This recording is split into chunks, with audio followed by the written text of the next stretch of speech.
guys, welcome back to Ticking Gray Bomb, Refined Taste for Idiots. I am Mex. I am Mase.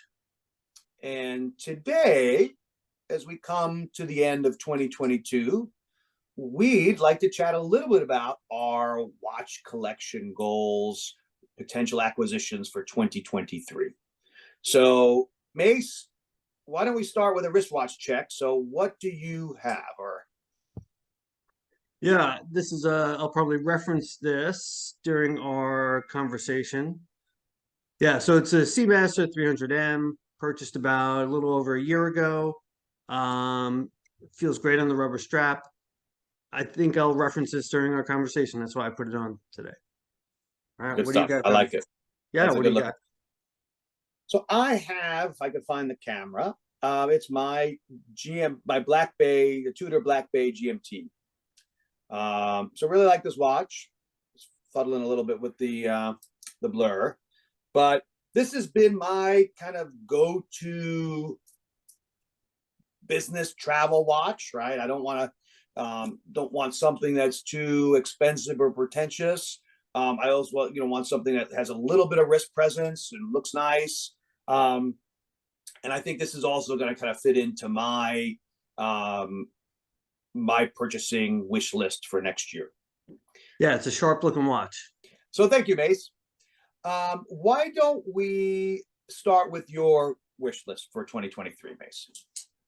Yeah, I mean, as I think about what's on the overall list, there are some trends there.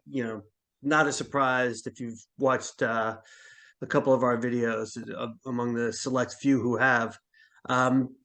I love the 70s. I love those funky styles. I think watchmakers are really creative.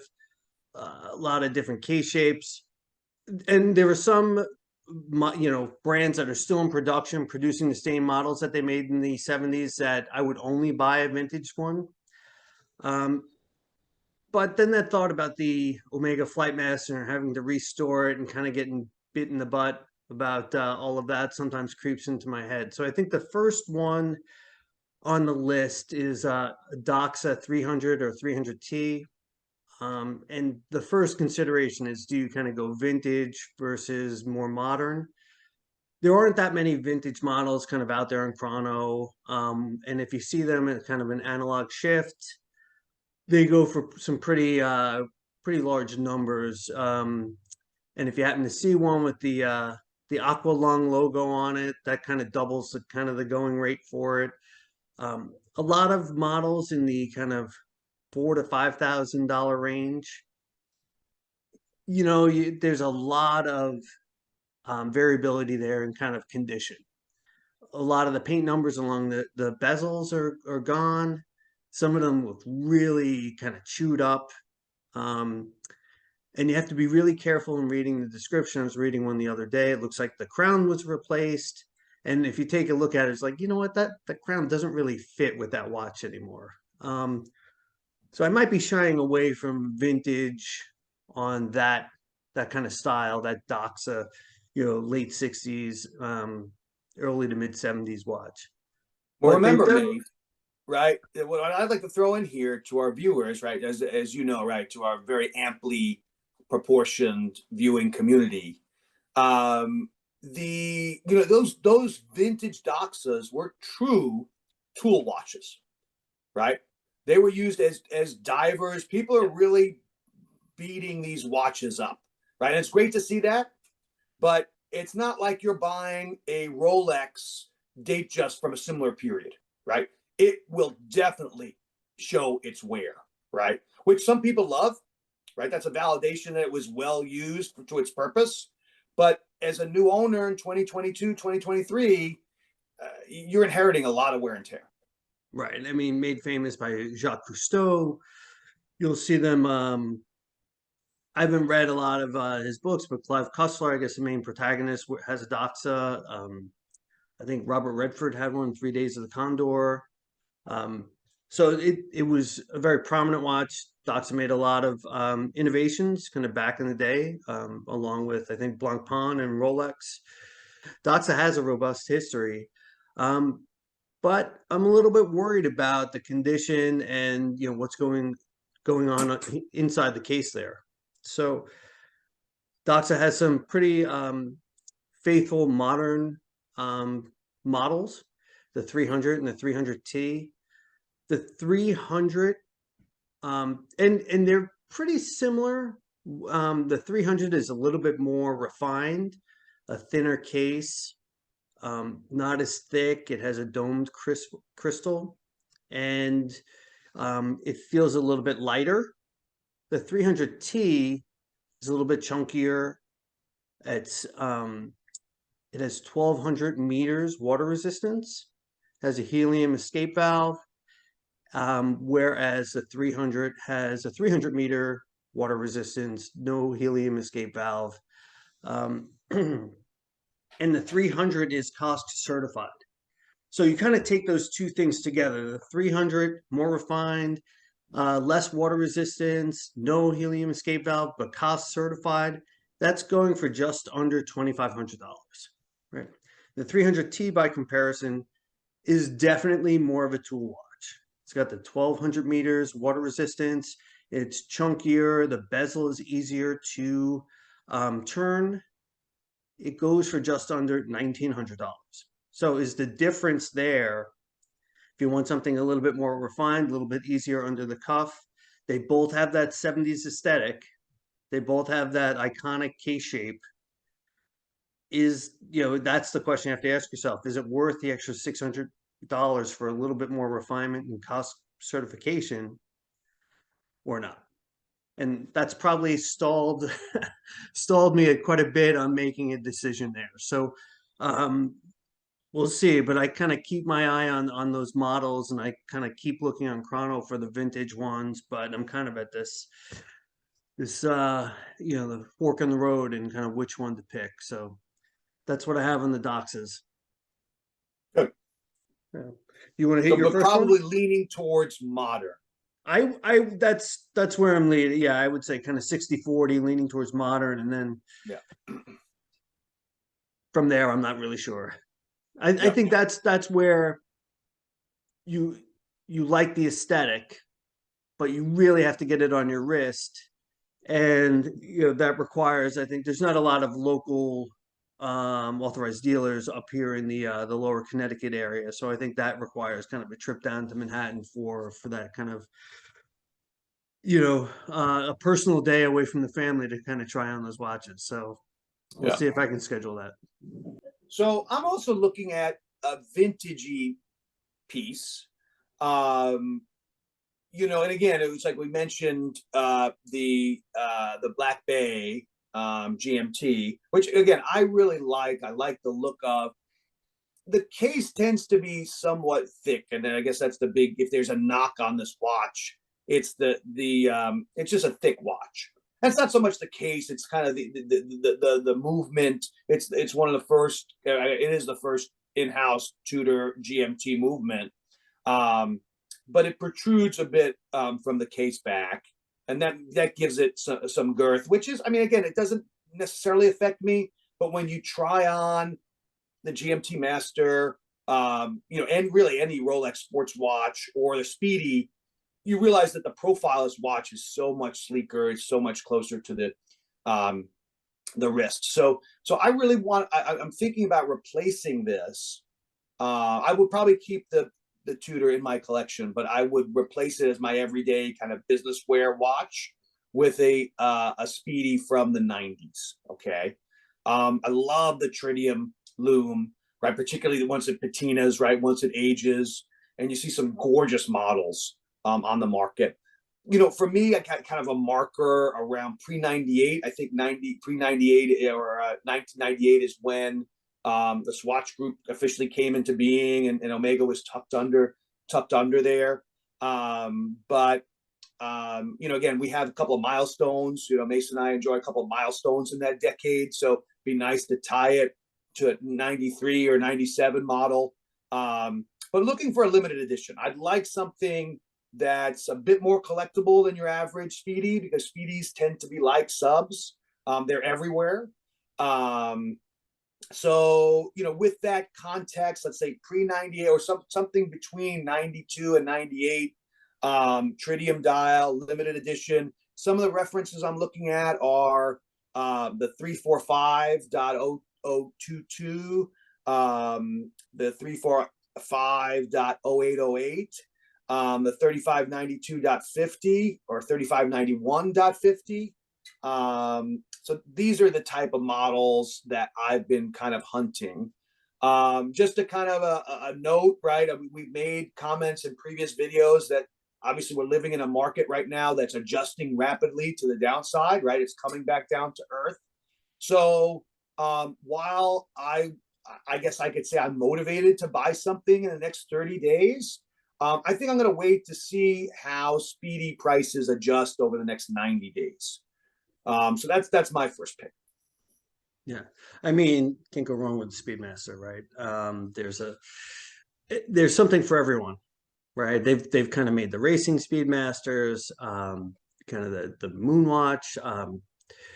Even I had contemplated, and maybe it's on the list somewhere along the way, where there's an error on the bezel on the tachometer where when it typically goes from 250 to 225 to 200, there's an error that goes, 250 to 225 to 220. It's kind of unknown how many of those are made. It was kind of a short period of time. There might be 25,000 of them made, something in that area. But really, when you get a nice vintage Speedy, the way the patinas, the loom plots have that kind of nice yellowing. It's such a beautiful watch, such an iconic watch. It's almost as if everyone should have one in their collection. I believe that, Mason. It's crazy that I've waited so long to add one to mine.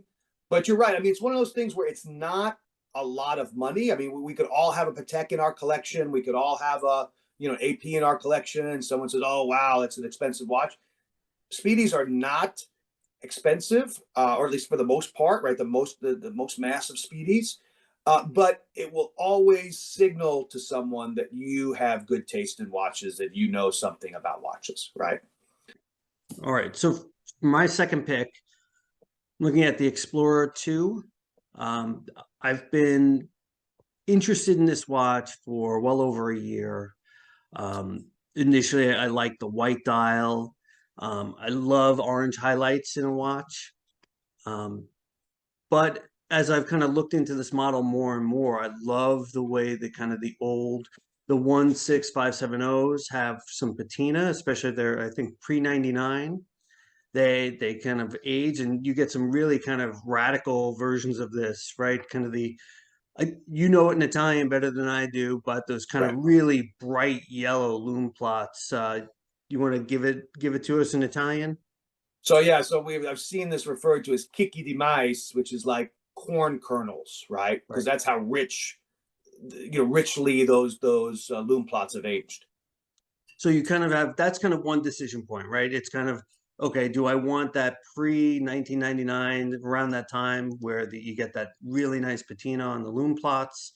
That watch comes with a red GMT marker, right? Yep. So that's kind of that distinguishes that 16570 compared to the later models, which have the orange GMT marker, right? And that begins with the 216570 and then the 226570.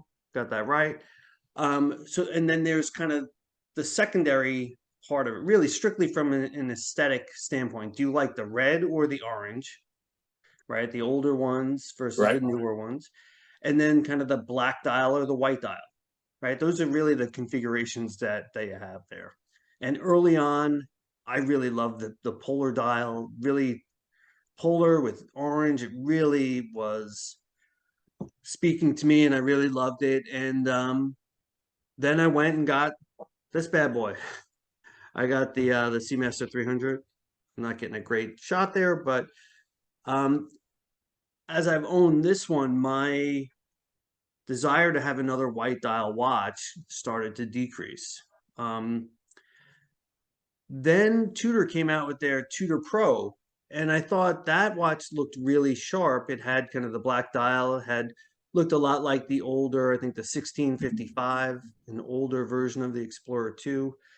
And I really look sharp. I think the highlights there are more yellow than orange. And I think the case, as you referenced before, right, quite a bit thicker. I think it's kind of in that, is it 14.5 millimeters, I think, on the Tutor Pro. And I've got a lot of chunky chunky watches. I like chronographs. My tag is pretty chunky. My Breitling is very chunky. And so, the Tutor Pro wasn't something I was interested in acquiring. Um, but it made me think more about getting an Explorer 2 with a black dial. Um, and I really like kind of the black and orange combination. And from a price point, if you go with those earlier models, these prices have come down, probably $2,000 in each of these references, over the last, I think, 6 months. So you're talking about the 16570 is about, Watch Charts has them almost at 8,300.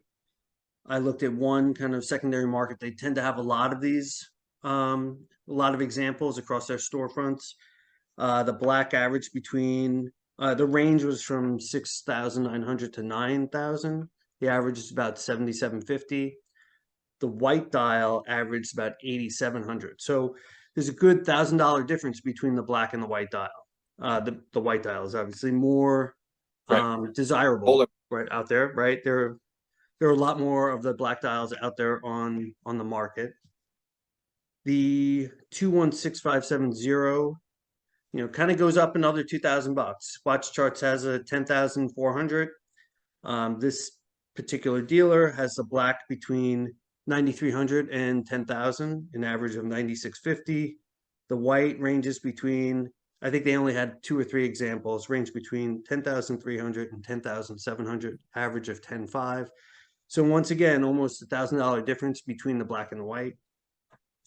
And then on the 226570, that's the current version of it. I think it's run for 2 years, I think. That's Watch Charts has them at 11,900. And then the black is 11,200. The white is 12,200 on the secondary dealer, an average of 11,700. Once again, another $1,000 difference between the black and the white dials. Yep. So that happens to work in my favor now that my preference has moved from the white to the black, because of kind of the 1655 and because of how I like the aesthetic of the Tutor Pro that came out earlier this year. So that'll be on my radar. I continue to look at those models. Get a daily alert on those coming up. You've been eyeing the Explorer 2 for some time. For sure, no one will poo-poo that pick. Okay, so my second pick, I won't dwell too long on this. This is a pick only in as much as I am on a waiting list, and I've never been on a waiting list for anything before. But I have put my name on a waiting list for a PATEK 5205R. Okay, it's a rose gold annual calendar. Actually, it looks a lot like the Big Pilot annual calendar, the IWC Big Pilot annual calendar that I sold. Very legible.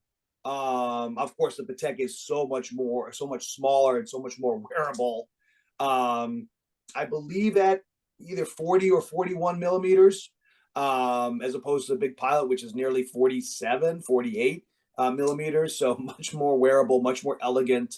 So I would say the other kind of nuance here, or novelty for this year / next year, is that the previous editions of the 5205, the black face rose gold and the ivory face rose gold, were both discontinued in favor of this green dial rose gold piece.